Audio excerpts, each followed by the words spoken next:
अच्छा सही अर्ज है सही असगर साहब बीमार आ शुदा हाँ के ना पोतरा ही बादशाह दा पुत्र अच्छा बादशाह दा पोतरा हाँ वाला बुढ़ड़ी वेंदी वादी मैं तेरे सदके वन्या हा ते मैं तेरे सदके वन्या हा हाँ मैं जे एक बंदा सुनदा हा हाँ। वो आगे असमावा सही बुढ़ड़ी को गली ये सच्ची है कूड़ी है हाँ इरशाद इरशाद मतलब शाम को पहुंच गए हाँ रात दा बुढ़ड़ी सुते पई आई वो आते के कपड़े को झट मारे हाँ बुढ़ड़ी डर गई वो के कौन नहीं वहां मैं फरिश्ता तेरा पोतरा फजे ठीक थी वे तू तेरी बारी आ गई है तू जो मैं वेन्या हम मैं तेरे बारी वन्या हाँ वो क्या बाहर कोई आपरी आई आप चाहे इला काम में वो आप जावे अच्छा गाल है भोगे सोची ले जवान है क्या है यार खावे थी मेरे को बच्चे मारे हां एक खड़े ही खाना चाचा पे मारे मेरे को ओ कशा मैं एक गरीब ना थाला ना था ओ तिलारा है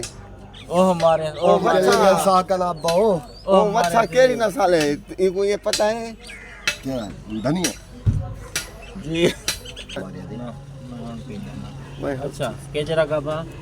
45 किलो 45 किलो जवान को चाचा पे मारे चाचा जी भला एक है उना मोल निकल लग रहा है जब 45 किलो वाले चाचा था हमारे जो ने 75,000 मेरे सामने अच्छा आगे इसका निवे कदम हुन कतरा हां वे आज छोटड़ा देसी दिन कदम गाल कदम ढेर जल्दी निकाल ए थी खोखे कने जिदा हो जारे टाइम में को आके जो चाह पिला हाँ ई खोखे कने खड़े आवे तो जो नहीं तिबी ते खड़ा हाँ हां ना वो मारे हाँ हां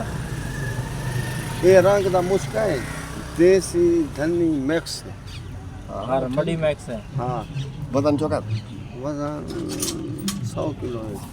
गाल बढ़ गए ओए गाल बढ़ गए वाला नोची गाल तिलहारे के ओए चाचा ते मरे 100 किलो वजन तो को पास करे सी बोले व्यापार सीख दे पियो ओ भाई करना इया के बच्चा है गरीब काल सागवान निकाले थी अच्छा ई फेरो दी जो सालो भूत लेवन मैं के अच्छा 100 किलो कितने ना बेचते हो वेक वेदी मन जाए दे देखना 20 दा विके 5 दा विके वेक वेदी है ना 3 दा वेक चल बंदा शायद। उस्ताद है ना 3 दा वेक चल शायद सही में आ गई अपन भी जाते का विक देखो गो नसीब या वाला तले आया था पे को तुम मारना इथे रेडियाला कोई होवे ता रेडियाला झाप गिनती सारे अल्फा दा खवेंदा बैठे वला